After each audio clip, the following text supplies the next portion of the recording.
Hello and welcome to Old Brother, a podcast about much missed bugle institution, The Fall. Each week, me and Arcade invite along a guest to chat about their experiences and memories of the group.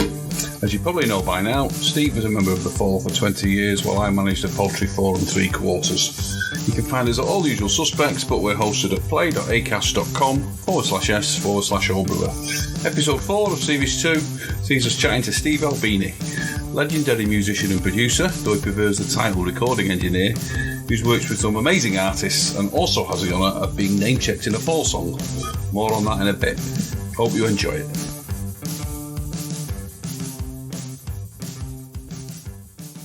Welcome to the latest episode of the Old Brother podcast, a podcast about the Fall, not the podcast about the Fall, as Steve always likes to say.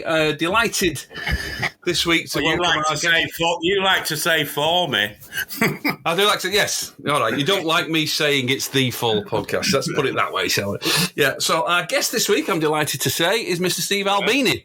I was going to describe you as a producer, but we'll get onto that because I believe you don't like being called a producer, record producer, musician, member of Big Black, of course, and Shellac.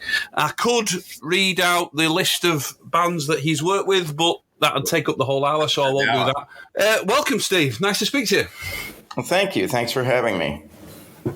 I was aware that you were a Fall fan, but the thing that prompted us to get in touch was you started tweeting Fall lyrics a couple of weeks ago, didn't you?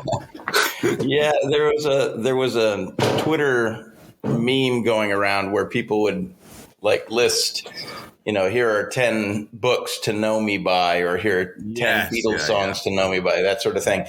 And 10 films, 10 anarchists, whatever. And so I just did 10 snippets of 10 Fall lyrics to know me by. Yeah. And I just did it off the top of my head. So I ended up picking, several from one song and then skip 20 years and do another song, that sort of thing. But I just did it off the top of my head as a kind of a joke. But it's incredible how many incredible lines there are in Fall songs. Just the replies to that thread were just people just piling in with little quips and snippets that they've been saying to themselves for 20-odd, 30-odd years. And it's incredible how many people have really sort of formed part of their personality based on these absurdist Fall lyrics. You got to be careful basing your personality on Fall lyrics. Yeah, I think so. Here's a question for you. Did anybody quote any lines from 50-Year-Old Man? There's a question. Oh yeah, that was a pretty regular gag there. Yeah, well, because I think I'm unique amongst the three of us here. I don't actually get a mention in a Fall lyric. I think you get a mention a few times, Steve. Don't you? Yeah. What's your favourite Fall lyric that has a go at you then, Steve? Is it the Quartet of Doc Shanley? Is it? That's not my favourite. No. No. What's your favourite? What's the one about eating the chocolate? They're like your children, You can't have a favourite. You've got to be the one about stop eating all that chocolate and start eating salad. That doesn't actually name me in person, but, it's implied. So any others about you? The League of... I was eating a bar of chocolate in the studio, and then that Mark gave me, and then he went upstairs to do the vocals, and then says, "Stop eating all that chocolate. You're a half-wit." Good times. Man, what a setup! That's a pretty harsh setup, though. Yeah. Here, hold this sign. You couldn't even have a bar of chocolate in peace in that band. Especially he gave it you. That's a big grim. He gave it. No, it was a setup. Oh, was it? I thought it was a Mars bar. That's a drummer there. So, Stephen, you're kind of contemporaneous musically with The Fall, aren't you? I think your first band was early 80s, is that right, Big Black? Well, I discovered The Fall right about the time I started playing in bands in high school. I want to say 79. They had there was a very brief period where the big record labels in America were sort of looking to the record labels overseas to see what the next trends were going to be, and they were, sort of snapping people up at random. And so, like, the strangest assortment of bands were getting signed to an American deal who had any kind of UK presence whatsoever. So, like, if a band appeared on the cover of the NME, then they would almost their label could almost certainly get them licensed in America. Yeah. But the bands that were trying to make it typically were competing with a much bigger audience, whereas the bands that were sort of like underground figures, there wasn't anything like them in the big record label stables. And so, like, you'd have, I want to say that the Fall were on A&M Records in America. Like, right. I mean, I know I got their record at a normal, regular record shop rather than a secondhand shop or something. Yeah, I think IRS was distributed by A&M, because I know there's a Fall lyric where Mark mentions meeting Herb Alpert. Yeah, so, I mean that makes sense, because I mean, in the same bin where there would have been like a Police record, there would be a Fall record, and no one would buy the Fall record, and it would sit there for a very long time and eventually get marked down, and that's when I would buy it. Because there was a bit of a connection there, wasn't it, with Miles Copeland and yes. You ended up not supporting the Police one night, didn't you, Steve? We did. We got a flat tire on the way to Ithaca University from New York. Yeah. Turned up when the Police. Yeah. Well, Miles Copeland basically ran Step Forward, didn't he? Yeah. The record label we were signed to in Britain. Oh, I didn't know. I didn't know that. I knew that label existed, but I didn't know it was associated or affiliated with Miles Copeland. I knew he had there was a management firm and eventually the record label. Yeah, Frontier Booking as well. Frontier Booking everything was police related, wasn't it? So there was IRS, Frontier Booking International, the Police. There was another one as well, I think. I don't know what that was, but they brought the Fall over the first time. That will have been 79, will it, Steve? It was. Because Live at the Witch Trials came out in America, but I don't think Dragnet did it? No, Dragnet I didn't see until I came to college in the summer of 1980. In Chicago, there was a much bigger music scene, much more active music. I grew up in Montana, Missoula, Montana, which is a college town, so, marginally more sophisticated than the rest of Montana, but still Montana. And at the time, there was no rapid exchange of information. There was no internet and no way of getting a hold of things. But how did you get your music then? Well, being in a college town, the college towns always have secondhand record stores because people come to school with all their possessions, and then when they need weed money or whatever, they sell stuff. So the secondhand bookstores and secondhand record stores and pawn shops in college towns are always extremely fertile. So that's where I found most of the records and most of the music that I listened to was in the secondhand record shops in town. And there were a couple of great ones.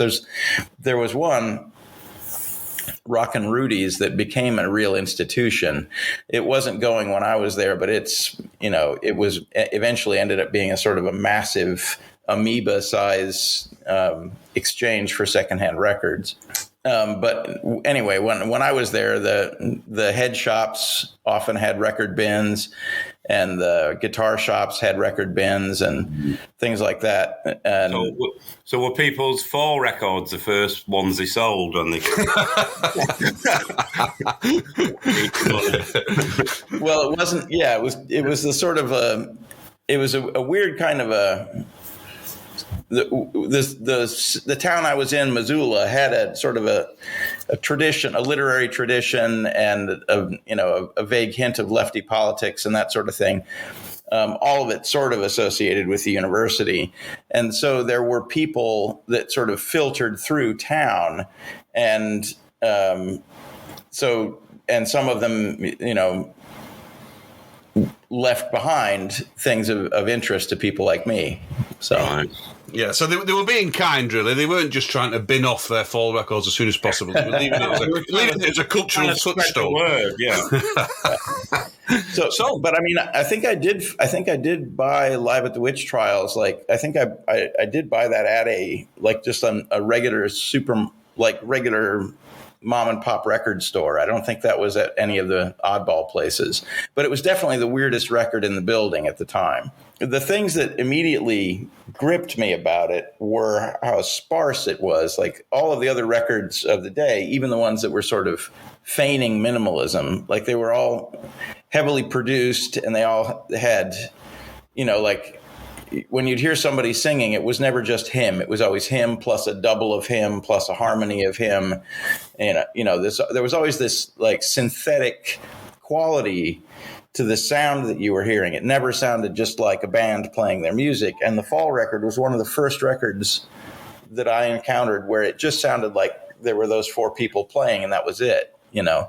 And that made a huge impression on me. Like that became a kind of a benchmark for class, honestly, of a band. It was like if they were afraid to just let you hear what they sounded like, then that told you something about them, Yeah. And the better bands were happy to just be presented as they were, because no makeup and everything. And that sort of made them instantly made them one of my favorite bands, like set them apart from everything else that was going on at the time. I don't know that I was really tuned into, that there was punk and that there was things different from punk that were sort of inspired by punk. I don't think I had any of that background knowledge yet. I think I was just experiencing things on a raw level, like the way a dog discovers a television set, So what other kind of music were you listening to at the time when you discovered the Fall then? I had become obsessed with the Ramones, and the Ramones had a couple of albums at that point. Let's see what else. My brother had left for college, and when he left, I sort of inherited his record collection, and he had a bunch of like classic rock stuff, like Alice Cooper. He was really big on Alice Cooper. He had a half a dozen Alice Cooper records. The Who, we had Tommy and whatever the one with the obelisk is. Who's Next? Who's Next? Yeah. What else? That might have been it of significance that I borrowed from my brother. Yeah, I got all my musical taste from my brother as well. It's not a good idea in my experience. You end up very blinkered if you. It'll never and then, over time, I started acquiring more and more things. Like just you'd buy a record because the cover looked weird. Right. So the Witch Trials you had, was that the red cover? Yeah, I remember there were two different ones. Yeah. Two different covers. I want to say the one that I had was sort of a line drawing on white. That's the English version. Yeah, that's okay. Then I didn't. That's not the one I had, because I just had whatever the one that I could get at the local store. The American version, whatever that one was. Right. Because I don't know why they changed the cover. It's a bit of a weird cover, that American Witch Trials, isn't it? And the other thing that hit me first about that record was like every other record, even like the Ramones records, were sparse and really brutal and very plain in their production, and I really admired that about them. I grew to see that as a kind of a talisman as well. But there were no mistakes on any of the Ramones records. Like they played everything properly, Yeah. And I noticed straight away that the Fall were okay if things got out of whack a little. Like there was a bad bass note or, a stumble in the rhythm, whatever. People get the idea. That's fine. Just carry on. Well, that's funny you should say that, because I'm not so sure we ever had the idea that it was fine. That was always Mark would never let you go back. I mean, not that we were any, fantastic musicians, but we weren't given the opportunity to go back, even if we'd wanted to, which in hindsight, I think is a good thing, but it was a little frustrating at the time sometimes. Yeah. I mean, it definitely set the records apart. Like, you'd hear a really an obvious clam, like something that, was clearly a mistake. Yeah. And like literally nobody else on the planet making records would have said, okay, yeah, that's fine. And the Fall said, yeah, okay, that's fine. Yeah. There's one on I think it's into the last chorus on How I Don't Elastic Man, where I don't go into the chorus at the right time, and it haunts me to this day. I can't listen to it without thinking he's fucked that up there every time. But I take your point. I mean, it's quite a brave thing to do in a way. It's not like everybody else was doing it, is it? I remember reading an interview with Lou Reed one time where he said like he would do shows where he'd put a band together, but they would have never rehearsed. And so like the first verse and chorus of the song, he would have to be showing the band like with his hands on his guitar, like how do you get from one chord to the next chord or whatever, like teaching them the song on stage in front of a paying audience. And he was explaining that like when you're showing the band and the audience how the music goes simultaneously, it really draws people in. It really makes people aware of the effort that everybody has to put in to make it go. It makes them part of the process. I'd never thought of it that way. It always just seemed, lazy to me. It's a dangerous game, though, isn't it? Yeah. Yeah. I mean, it just, in the abstract, if you described it, it would seem like you were just fucking around. You were just lazy. Yeah. And I'm certain that was an element of why Lou Reed would do that with a pickup band or whatever. Yeah. But then I started to think about it like there are big swaths of the process of being in a band, like the songwriting, the song, like learning, getting the steps right, developing your sort of feel for the different parts of the song. And all of those things are normally hidden. And so when you're presented with something as a finished product, like the decisions that were made along the way are sort of hidden from you. And I liked the idea that I was getting to see something, getting to see the seams in the thing that had been made. And I thought that was an interesting parallel to this. I mean, you could call it sloppiness, but it's not sloppiness. It's intentional, the intentional, like sort of cavalier approach about formalism. I think that's a good way to put it. Yeah, I think that worked in the Fall a lot of the time because it was just Mark. I think if you'd have had the drummer and the bass player and the guitarist all being deliberately,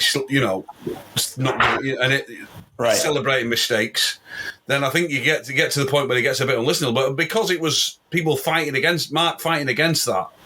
And I think it kind of works a lot of the time. To have one person with the vision rather than the whole band trying to make it up as we go along. Yeah. I mean,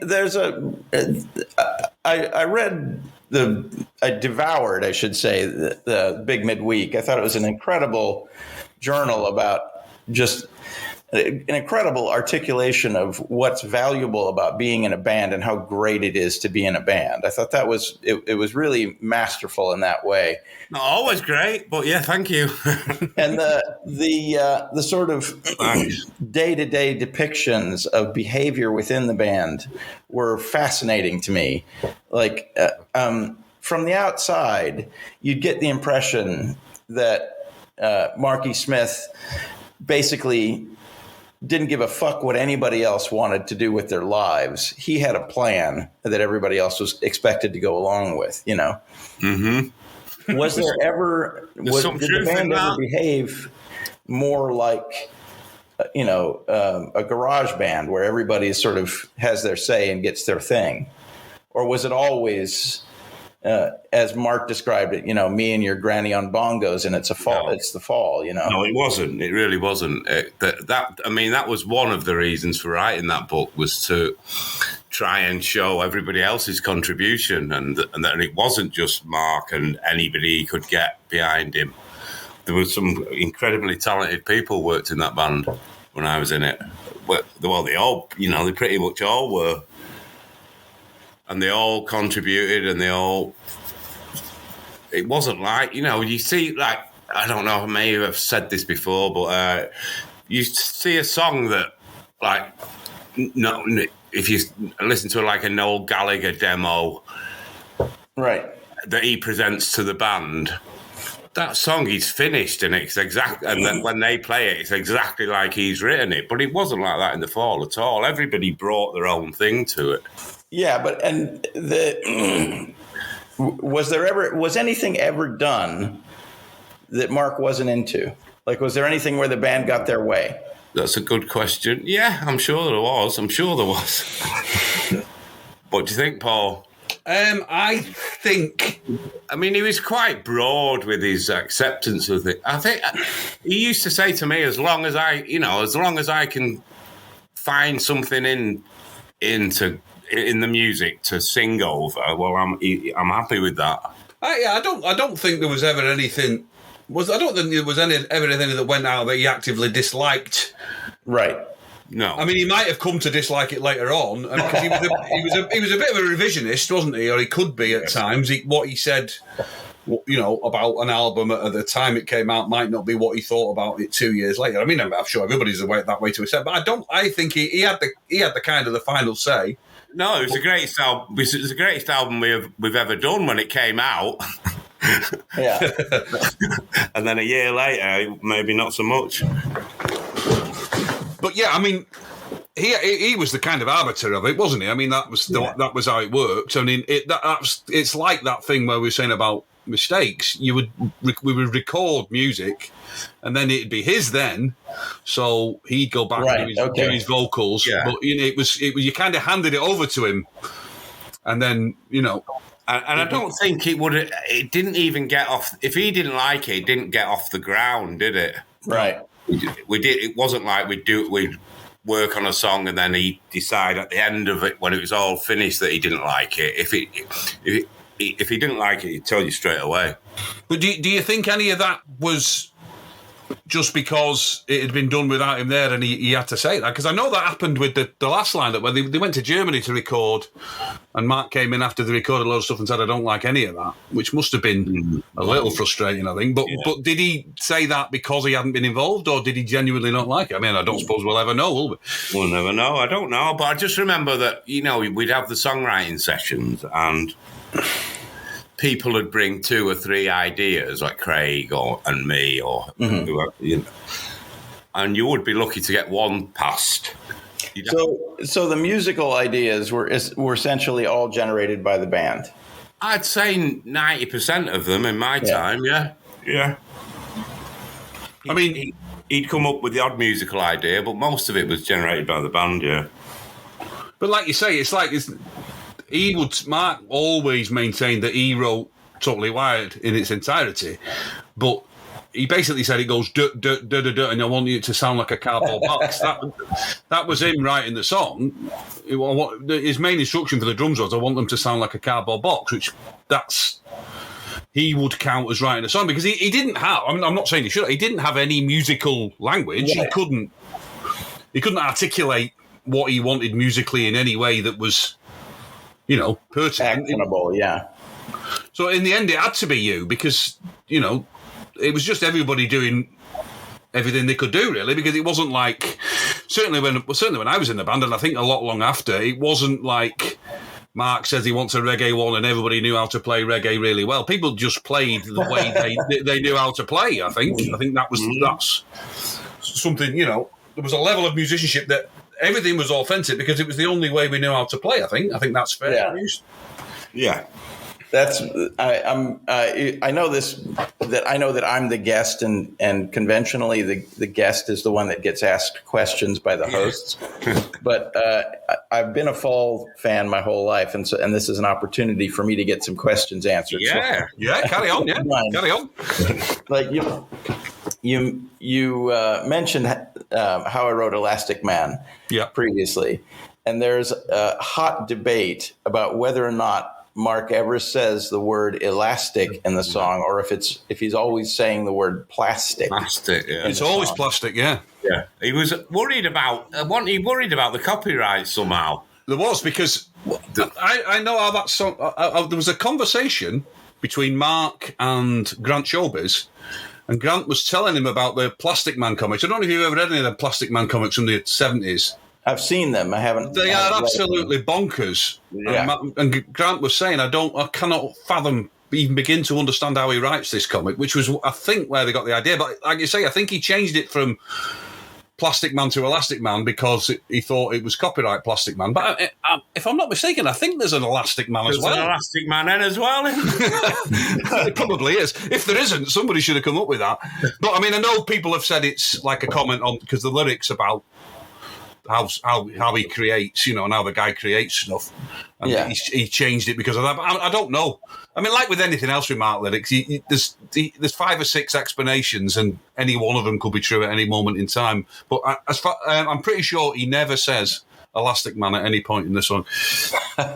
Well, it's charming, because when you're listening to it, having read the title, it sounds convincingly like he's saying some variation of Elastic Man, but he said, you can tell he says plastic now and again, but it sounds also like he's trying to make a point out of saying the word elastic as though it sounds like plastic. Yeah. Mm-hmm. Well, he does that, doesn't he? He does that thing where you sort of get dem and victim, and you think, has he changed that? Is he? And you get homonyms or not quite homonyms, and I think that was one of the tools he used. I think where you get 2 words that sounded a bit like each other but meant something different. So was the band scene when the Fall were most active, like in the, let's say, the late 70s, early 80s period, where they were sort of like a band, one of the bands on the scene, as opposed to being this sort of a cottage industry on their own? Like, what was their social relationship with the other bands on the scene like? Did you guys hang out with other bands? Did you have like band buddies that you did shows with?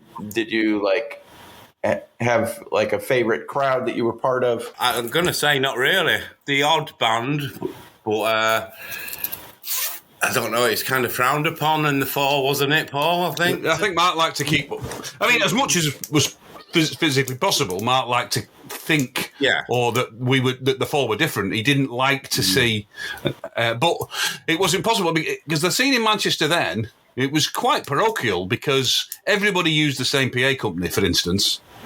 So as much as Mark wanted to keep it at arm's length, it wasn't really possible, because there was a time when Buzzcocks, Joy Division / New Order, the Fall, and every other Manchester band you've ever have all rehearsed in the same building and all used the same PA company. Yeah, so your paths had to cross, didn't they? But the thing, he did frown upon that thing of hanging out with the musicians, didn't he? And hanging out. There was a few, Echo and the Bunnymen, and... Yeah, but didn't that stop when they became a band?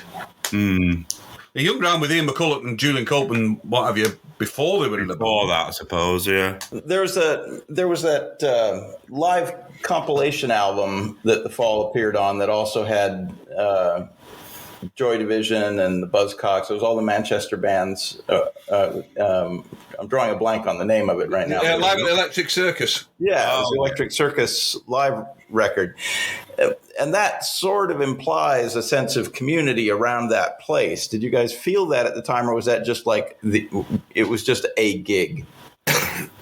Well, we only went the last night. The only time we ever went was when it was those last 2 nights when it was closing down. I didn't go. I was too young. But there was definitely you can hear that in like Pete Shelley's little speech at the end. That he sort of says this, if we get anywhere else in Manchester, let's make it better than this place was. Well, I think it was kind of a talent, because the next thing was Factory was the other kind of And Mark, whatever Mark said about he went there a fair bit to the Factory. Yeah, and we played it lots, and and there was always a connection, wasn't there? Between... There was.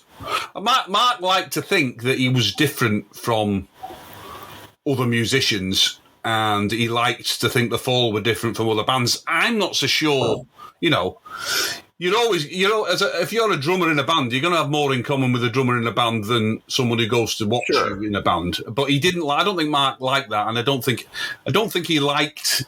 I mean, with some justification, I think. I'm not sure he liked how musicians were with each other in some ways. It gets a bit. Do you know what I mean? It gets a bit cozy, doesn't it? And a bit sort of, aren't we outrageous together, kind of. Yeah, I mean, I can see being critical of that as a personality, but I also feel like that's one of the principal joys of being in a band is that you have this shared experience with other people that have been in bands. And it's sort of like having been in a foxhole, you have this experience that only people who've been in a foxhole can really correlate with. And there's this kind of a brotherhood of people who've been through it, where you run into somebody who was in a band, an underground band in Zagreb, and a guy who's was in an underground band in Tasmania, and they have exactly the same stories about breaking a string and not having a spare or whatever. It's just. Yeah. I find that to be one of the best parts of being involved in music is that you have this language that other people on the outside that the squares don't have, Yeah, it's also one of the joys of some great music books where you think it's exactly the same. I thought we were different, and it's exactly the same. The same bullshit went on in every band. There's a kind of a cliche at the moment where the Beatles film Get Back comes up in every conversation when someone people of a certain age who have a reverence for the Beatles, where like Clockwork, sooner or later somebody says, have you seen that film Get Back? It's about the Beatles. And then they start going on and on about how they're just like regular people, and if you've ever been in a band, it's just like that. And I mean, I haven't seen Get Back yet, but because everyone else I know has seen Get Back and told me things about it, I kind of feel like I have seen it. Yeah. All I'll add to that is absolutely. I'm sure you will absolutely love it. It's fantastic. Yeah, it's right. It's obvious. It's made for me. It's exactly the kind of thing that I would love. So I'm sure I'm going to, nerdy recording studio stuff, bands inside baseball on being in the Beatles. Like that's, of course, that appeals to me, and I'm going to watch it eventually. But there's this thing in America where it's only available on this one subscription service. Yeah. And I just hate the idea that you have to buy a new thing, a new subscription to something to watch one fucking movie. That just well, you see, if you're into the Marvel Cinematic Universe, you'd already have it because they're all on there as well. So that's why I've got it. Yeah, I mean, for over here, it's mostly kids. Like if you have kids, you have that service because it has all the like cartoon stuff. Yeah. So if you have kids, you have that network, and then if you have kids, that implies that you're a dad of some kind. Even if you're a mom, you're a dad, right? Yeah. And dads all love the Beatles, and so it's like it was really brilliant marketing on their part to like find the channel most likely to be already paid for by dads, and then put that on there. And then also there would be some dads that didn't buckle to their children's pressure yet to get the Disney thing, and they put the Beatles thing on there, and then now dads are like, oh, okay, we'll get the Disney thing. Yeah, but you're going to do it. You can talk like this all day, but you're going to get it. You are going to watch it. Sooner or later, they're going to be like cracked bootlegs of it floating around, and I'll get to watch it in the sort of subversive manner that I think is most appropriate. I would urge you to if you can watch the rooftop concert in the crystal clarity that is available now. It's just a joy. That the last sort of, I think it's like the last 50 minutes of episode 3 of the rooftop concert, and it's just probably one of the best things about a band I've ever seen. It because it cuts down. It's got you've got all the Beatles on the roof, and then it cuts down to the people on the ground below, and as much as it does in Let It Be, but there's just more of that, and it's just brilliant. It is just fantastic. I cannot eulogize enough about it. You've just get backed me. We were having a conversation about how I've been getting get backed in every conversation, and then you just get backed me. I have. I'm sorry. I do apologize. Yes. I tell you what, we need to get back to the fall now, don't we? Hey, did you see what I did there? Did you see what I did. Yeah. So, any other burning questions, Steve, that have been bothering you since 1981? What kind of strings Steve used, or? No, I mean there was a period there where the Fall had two drummers, and I was always curious if that was an overt reference to the Glitter Band, or if that was like if there was a micro trend there for a while of a few bands having two drummers, and most of the time the two drummers were just sort of chugging along playing the same thing, and there didn't really seem to be much of a point to it except that it was a kind of a live double tracking. But with the Fall, it seemed like it was way less structured than that. It seemed like it was more haphazard, and I kind of liked that. Well, I think there was a bit of both, really. With the way that was me and Carl. The way we kind of approached it was like a rhythm guitarist and a lead guitarist. So some of the time you'd both be playing rhythm guitar, and then some of the time one of you would be playing lead. More often than not, Carl, just because he was possibly, or still is possibly, one of the greatest drummers I've ever heard in my life. So, so a lot of the time that was how we worked it. So you'd have the rhythm guitar bits, and you'd also have the lead guitar bits as well. Because I mean, I think it was the reason it came about wasn't. Did you talk about it then? Yeah, we did. Between you? Yeah, because it was done for convenience sake, I think, rather than anybody having any grand idea of just what we're going to to do. Make sure that there would always be at least one drummer on stage. He always has one spare. I mean, without being too flip, that was what it was. They went to America and I couldn't go for various reasons, so they had Carl, and then I think it suited Mark to have two because Carl was kind of his mate. So it was getting to the point where there was kind of two camps, really. There was Mark and Kay, and then me, Steve, Mark and Craig were like a little gang within a gang, and it kind of suited Mark to have Carl as the go-between the two. If you look at it politically, but I mean, there's lots of ways of looking at it. There's musically, politically, and everything else. Yeah. But what I'm always very gratified is that for whatever reason it was thrust upon me and Carl, I think we kind of made it work, you know. Yeah, I mean, it was engaging. There was a thing about it that sort of separated the different eras. You know, like there are the very specific eras of the Fall, and that was one of them. You know. Yeah, and then because obviously then the one after that was the kind of This Nation Saving Grace era, which was different again, wasn't it? So what would you say was your? Have you followed the Fall through every era? What would you say would? Not religiously. Like I was introduced to the Fall in the Mach 1, and the Mark 1 Fall. I just did a Marky Smith to you there where I said Mach 1 and then Mark 1. So I've just get back to you on Marky Smith lyrics there. But anyway, the Mark 1 version was the sort of the crudest or the simplest version, and that carried on for a while, in my mind at least. I don't know what the lineup changes might have been, but all the stuff up through probably through the Slates record. Yeah. I remember buying the Hex Induction Hour record and playing that quite a lot, and then I kind of didn't pay attention for a year or two, and then when the I Am Curious Orange project came around, I thought that was a remarkable restart for the band. Like it seemed like there was a big jump up in intensity there, which that was surprised me because that was one of your favorite periods, Steve, wasn't it? I think. Sorry, say that again. I'm saying to Steve, I think that was one of Steve's favorite periods. That was one of my favorite times in it. Yeah, doing that ballet with and the band at the time. Yeah, I mean, it seemed it's weird because I'd heard about it as a project, like they're going to do this ballet.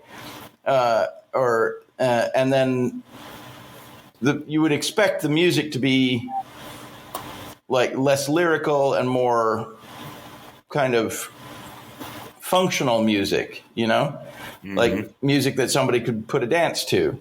And it ended up being just like, a really invigorating version of the Fall.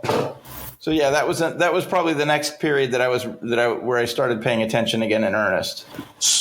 So that would have been. So that what year was that then, Steve? 90. So that's 89. Right. Yeah. Yeah, somewhere in there. I know that. I mean, there was the period where Brick Smith joined the band, and she was originally from Chicago, and she had a lot of connections to Chicago. I didn't know her from here, and I didn't know most of the people that were like part of her circle were frankly of an older generation than me and my peers around here. So I didn't have any social connection to the band at that point. But there was it was kind of curious here. From what I knew about Bricks through word of mouth, it was a surprise to everybody that she ended up in something of an artistic endeavor like that. You know? It's a surprise to us as well. And her. And her, yeah. So right, so then. What about after that? Did you stay with the band, or did you kind of lose touch then? I kind of stopped paying attention, and then every now and again somebody would say, "There's a new Fall record out," and I'd say, "I believe you," you know. And then, like much later on, I'm I don't know if it's rude to say that we're friends, but I'm cordial with. What a great word. Cordial. Luke Haynes from the Auteurs. I've done a record with the Auteurs. Yeah. Luke Haynes is like a massive Fall fan. Like he's, he would follow them through a swamp. And I remember him telling me at some point, the Fall are particularly interesting right now because they're a particular kind of shambles. And so then I would tune in now and again, and during one of those phases, he'd sort of alerted me to a particularly chaotic stretch of the Fall, and we were offered the opportunity to curate one of the All Tomorrow's Parties festivals.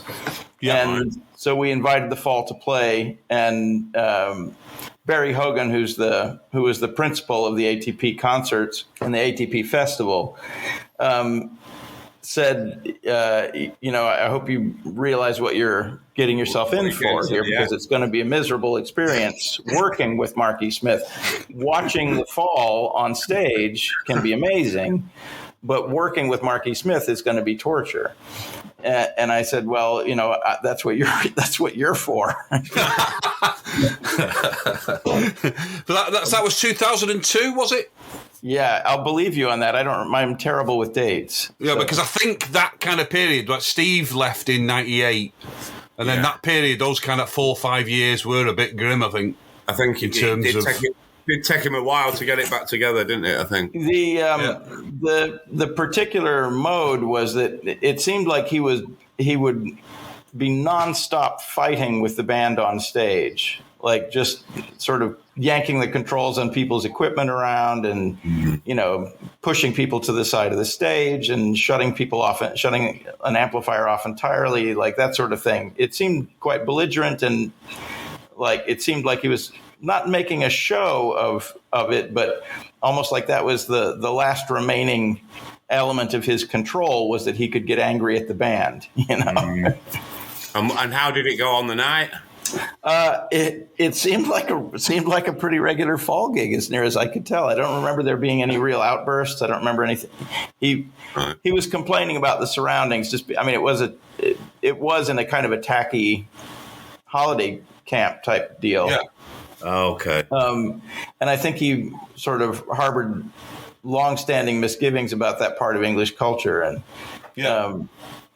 but the gig I thought was great. The only other sort of intervening experience I had was that I had a friend who worked for Matador Records, who were in the 90s, I think, where Fall ended up as a label in the U.S. Yeah. Yes, we did. That was just before I left. Yeah, we were on Matador. Yeah. And there was a video had been commissioned for one of their songs that apparently that was part of the deal. Like, you have to do a video for us, And I know the guy that was responsible for directing the video had developed, he worked out a kind of a ploy to get Marky Smith, who didn't want to cooperate on any level. Although he insisted that this video be made, he didn't want to cooperate with the making of it. That's a kind of a recalcitrance that is probably familiar to you guys. And this friend of mine came up with the idea that he would have him read over the text of the lyrics that he'd transcribed while he was getting dressed in front of a mirror. Like his thought was he would play to Marky Smith's vanity of wanting to look good on camera. Right. So he would have him dress up. He would have him like straighten his tie and make sure that his hair was good and all that sort of stuff in front of a mirror while he was perusing these lyrics to make sure that they were correct. And while he was doing that, he was reading over the lyrics aloud. And that's when they got all of the footage that they used for him to synchronize with the lyrics in the song, in the video. That's a pretty good idea, that. Yeah. I wonder what song it was. Sounds like a good video, that. Yeah, I'm drawing a blank on which song it was, but the director's name was David Kleiler, and he carried on making videos for bands on the West Coast, and he had a film company out there and did some independent productions and stuff. But I thought that was a really clever. Yeah. It was sneaky and kind of underhanded, but under certain circumstances, it seems like that's the only way to get any kind of cooperation out of some people. Yeah, but I mean, Mark, there's something of an artifice in that, I think, where he knows he's got to make a video and part of his shtick is to complain about it. But he's enough of a professional, I think, Mark. He probably played up to it a bit, I would imagine. Yeah, I mean, the thing that's strange is that, like, his demeanor was always like pretty disheveled and kind of unkempt and not show business at all. But you kind of get the impression just from the references that he makes and the way that he sort of keeps hitting the boards, that he has a kind of a reverence for show business. Like, he thinks show business is an honorable profession. He just sort of feels demeaned by having to do it, Yeah, I think he thought, again, I think he thought he approached it differently. He approached it as a job of work in a way, and he expected people to do the same. Whether he was true to that at all times is a different matter. But I think for much of his career, he was pretty professional. I mean, you can't. I mean, I know there was certain periods, probably the one you're talking about up until 2002 being one of them, where things got a bit grim. But you can't run a band for 40-odd years without knowing what's what, can you?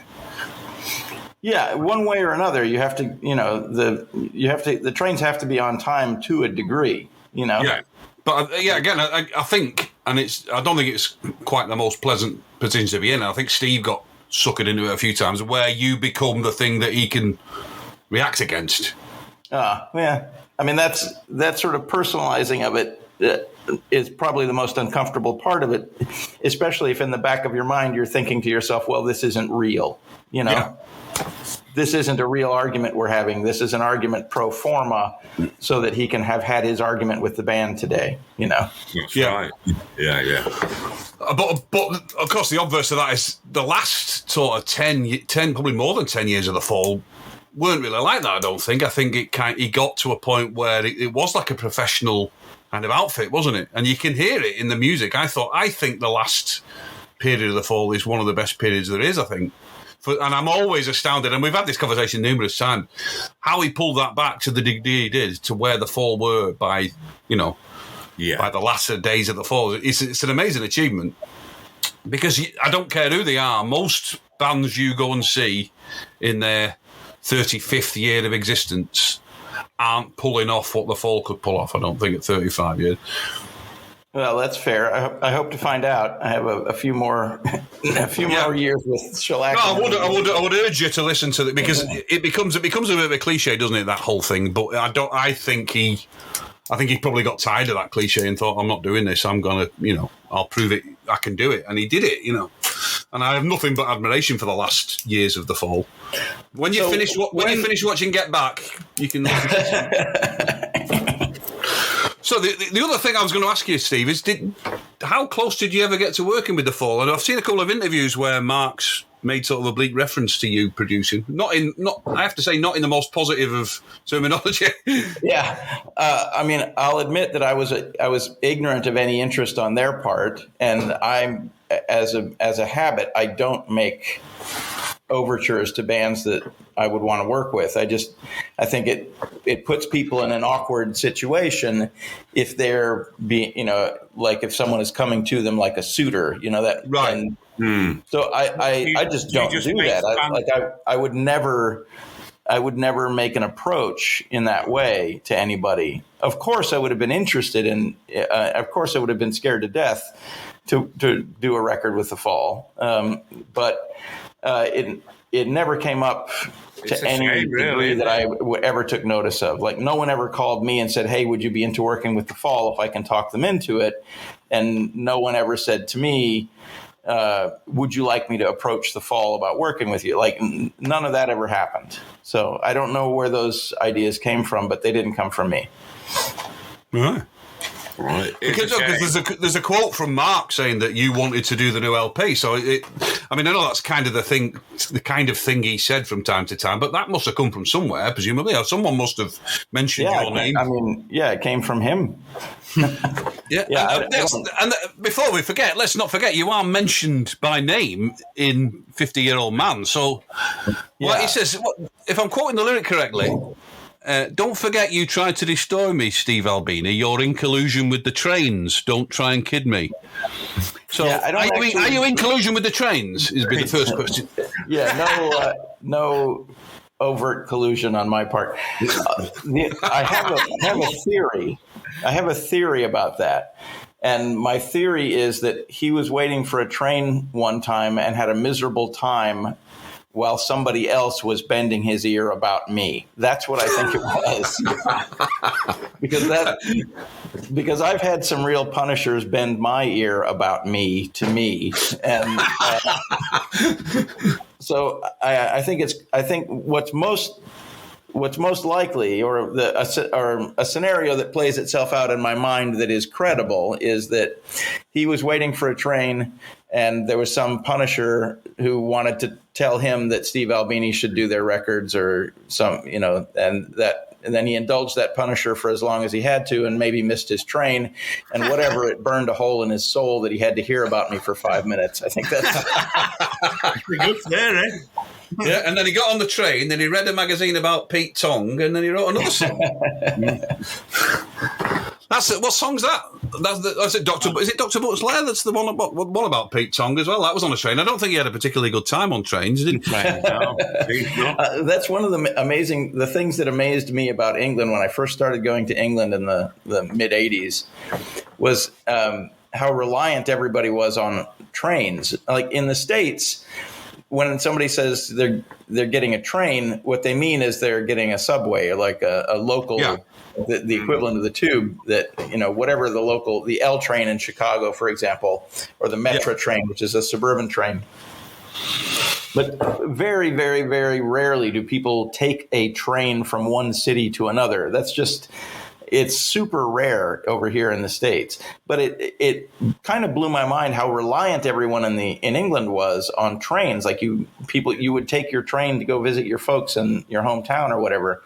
And I found that whole train culture just really fascinating, just like the way it had developed through the modern era as though cars and airplanes didn't exist, Yeah.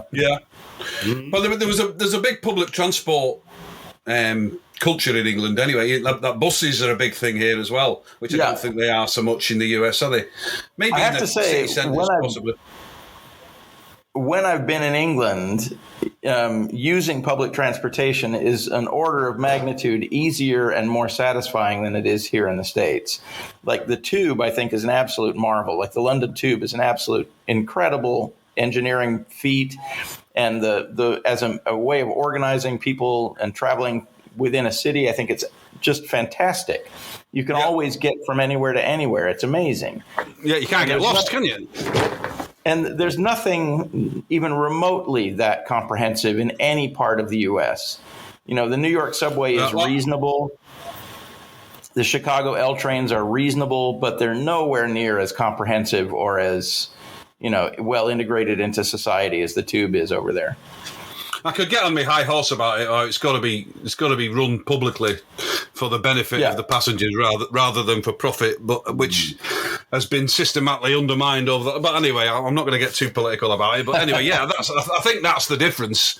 Is that there's a kind of, it's a bit like the Post in England or the Health, where it's done for the public good rather than for profit. You know. Yeah, and those institutions are sort of looked on in the States as being the venue of last resort. Like, you know, yes, right. People only send things by mail if they can't think of any other way to get them there. And and I'm sort of on the outside in that. And like, I love the U.S. Postal Service. I love the fact that that a man will come to your door and take anything you want to give him and bring it to anybody else anywhere in the country, even Alaska. You know, for less than the cost of a candy bar. I think that's an incredible thing. You know. Yeah. Mm-hmm. But I think this isn't where I thought the conversation would turn. No. But it's that thing about it's not the last resort. Public transport, health, public funded health, public funded post is not seen as a last resort thing in the UK. It's seen as the first resort for all that kind of thing. Yeah. For the moment, until Johnson's finished having his way, then it won't be. But there you go. I do also like they're the sort of institutional accommodations for all of the fact that none of your streets are straight and square, right? I like the fact that every town has one of those A to Z books where you can look up where you are in the book and find out how to get from there to anywhere else. You know, and there really isn't anything comprehensive like that for a foot traveler in the U.S. Like there were these big and unwieldy road atlases that you could get, but there was nothing small and convenient that you could just carry with you in your pocket to make sure you never got lost, no matter where you were. I thought that was an amazing accommodation and a really brilliant way to organize things. You can't walk anywhere in America, can you? I mean, no. You can, but it's rough. Yeah. Yeah. What about if we put some footpaths in here? Would that be because the firm I worked for was in Detroit. Well, it was actually in Southfield, outside of Detroit, and the concept of walking anywhere is just laughable. You couldn't, there wasn't the thing to walk on without, well, it's just over there and it's 10 minutes walk, but you've got to cross 18 lanes of highway to do it. You're not going to do it. Right. Well, I didn't think we'd get quite so much into the transport systems of our respective countries. No. Nevertheless, it was an absolute pleasure. So I think we're about our hours is up, Stephen, and it's been an absolute pleasure to speak to you, and we're most grateful that you were willing to come on. Well, thank you. As a devout Fall fan, it's a pleasure speaking to you, and I'm. Well, that was the other thing. Mark Riley has often said he thinks you should remix Live at the Witch Trials. He's never been happy with the production. So if you fancy taking that on, there you go. I never turned down paying work. So, oh no. Okay, Steve. Great to speak to you. Well, thanks for having me. No, you're very welcome, and we'll speak to you again soon. Hopefully, if you're ever in the UK. Yeah. Feel free to give me a tinkle if you're ever in Chicago. I shall indeed. Okay. Thanks, Steve. Good to speak to you. Bye-bye now.